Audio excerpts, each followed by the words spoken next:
आपको मालूम होगा कि ये सोमवार का दिन, सावन के महीने का सोमवार इतना प्रसिद्ध क्यों है? श्रावण के महीने के सोमवार का इतना महत्व क्यों होता है?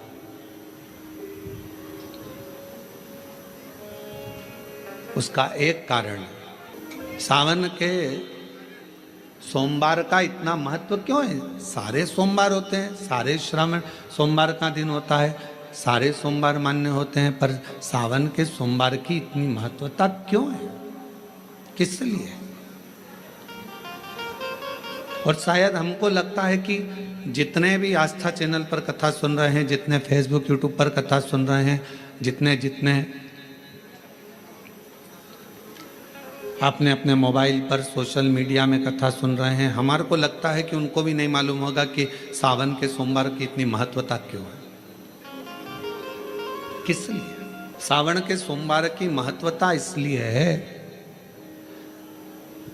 कि भगवान देवाधिदेव महादेव का विवाह ख्याति देवी लक्ष्मी जी से करना चाहती थी, पर माता लक्ष्मी ने, भगवान शिव ने माता लक्ष्मी का चेहरा देखा, पढ़ लिया कि ये तो भगवान नारायण के स्नेह है, और भगवान नारायण लक्ष्मी जी से विवाह करना चाहते।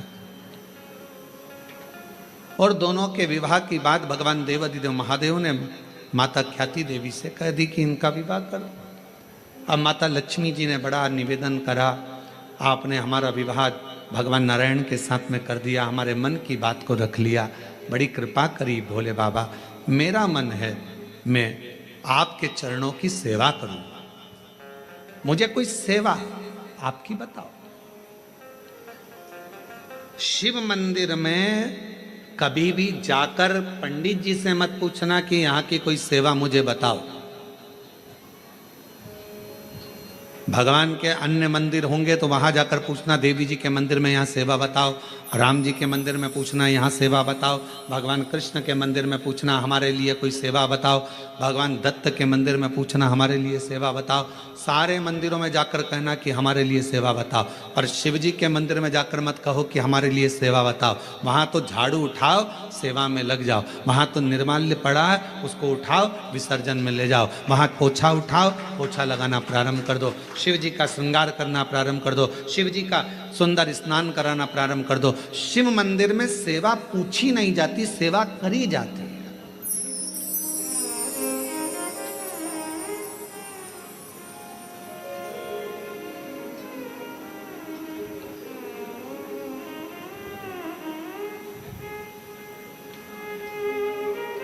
वहां सेवा करना पड़ती है।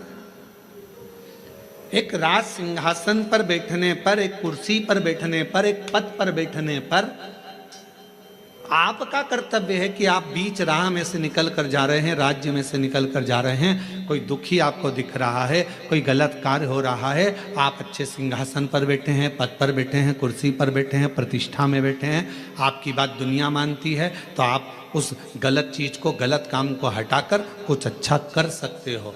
आपको करना है, आप सेवा के लिए तत्पर रहे। यहाँ चुनाव होते हैं, जम के तो बोलो, पार्षद बनते हैं, जम के बोलो, बनते हैं, अध्यक्ष बनते हैं, उपाध्यक्ष बनते हैं, सचिव बनते हैं, सारे पद दिए जाते हैं। एक विधायक का भी पद दिया जाता है, सांसद का भी पद दिया जाता है, अध्यक्ष का भी पद दिया जाता है, पार्षद का भी पद दिया जाता है, सरपंच का भी पद दिया जाता है, और ये पद केवल एक जगह पर नहीं, पूरी दुनिया में दिए जाते हैं। क्यों दिए जाते हैं? पार्षद जिस वार्ड का पार्षद होता है, जिस क्षेत्र का पार्षद होता है, उस क्षेत्र के पार्षद को, उस क्षेत्र के लोगों को बोलना ना पड़े कि पार्षद साहब हमारी ये नाली की प्रॉब्लम है, हमारी रोड की प्रॉब्लम है, हमारी ये प्रॉब्लम है।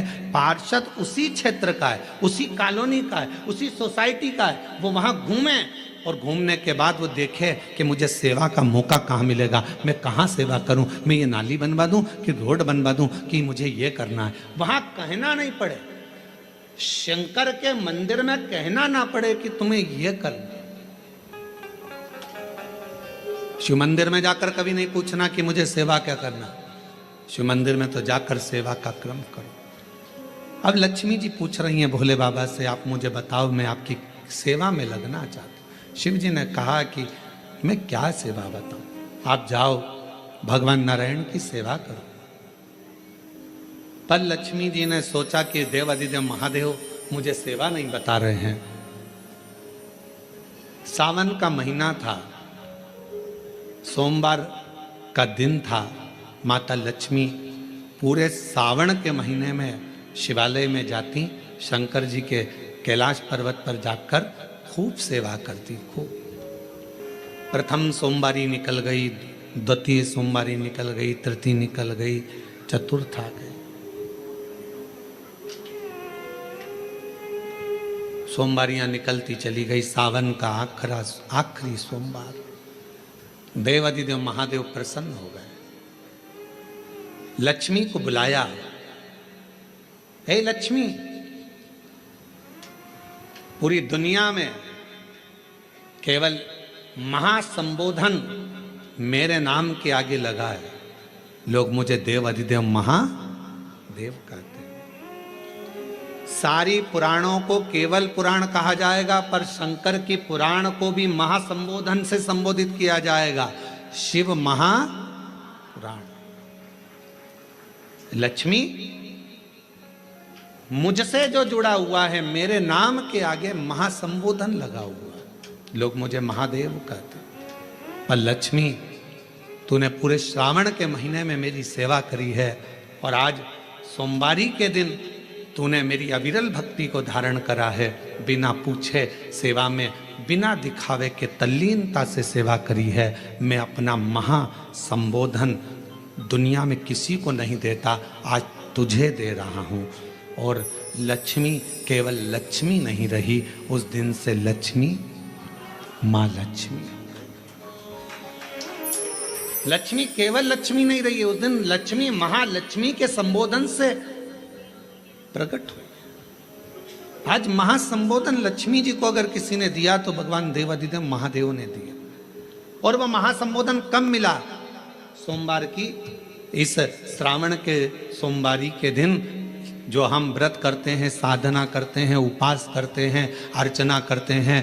पूरे वर्ष आप सोमवार का व्रत करते हैं कि नहीं करते वो पता नहीं, पर सावन के महीने में 4-5 जो भी सोमवार पड़ जाएं, अगर उस पर अगर आपने व्रत कर लिया, व्रत को धारण कर लिया, या शिवालय के जाकर भगवान शंकर की आराधना कर ली, तो पूरे वर्ष के सोमवार का फल सावन के महीने के 5 या 4 सोमवार में प्राप्त हो जाए। श्रावण के सोमवार की इतनी महत्वता है। कल एक बहन ने पत्र लिखा था कि सावन महीने की इतनी महत्वता क्या है। हमने शिव महापुराण के अंदर पढ़ा तो ऐसा सावन महीने का ज़्यादा लेख शिव महापुराण के अंतर्गत नहीं मिला। श्रावण महीने की इतनी प्रबलता क्यों मानी गई? तो हमारा एक तो सोमवार का महत्व, सावन के सोमवार का महत्व क्या है, कोई आपसे पूछे तो आपको बताना चाहिए कि इस दिन लक्ष्मी को महालक्ष्मी कहा गया। शिव जी ने सफलता, कल वाला प्रश्न, शांति, दिशा और सफलता बिना मांगे मिलती है शिव के दरवाजे से। क्या क्या चीज? शांति, दिशा और सफलता। शिव के दरवाजे पर जाकर केवल आप सेवा करो, शिव के दरवाजे पर जाकर आप केवल जल अर्पित करो, शंकर जी की चौखट पर जाकर आप नमन करो, देवाधिदेव महादेव के शिवालय में जाकर प्रणाम करिए। भगवान शंकर की चौखट पर, द्वार पर अगर आप जा रहे हो, 3 चीजें आपको मांगना नहीं पड़ेगी। जैसे लक्ष्मी जी ने शिव जी से नहीं मांगा कि मुझे महासंबोधन दो, लक्ष्मी जी ने नहीं मांगा कि मुझे भगवान विष्णु दो, लक्ष्मी जी ने नहीं मांगा कि मुझे ये देना। लक्ष्मी जी तो शंकर भगवान की सेवा में लग गई, तो लक्ष्मी जी को 3 चीजें अपने आप मिल गई। एक, शांति हृदय की, दूसरा दिशा, लक्ष्मी जी को कहाँ जाना है, और तीसरे नंबर पर सफलता। माता लक्ष्मी केवल लक्ष्मी नहीं रही, उनको महालक्ष्मी कहा गया। महालक्ष्मी।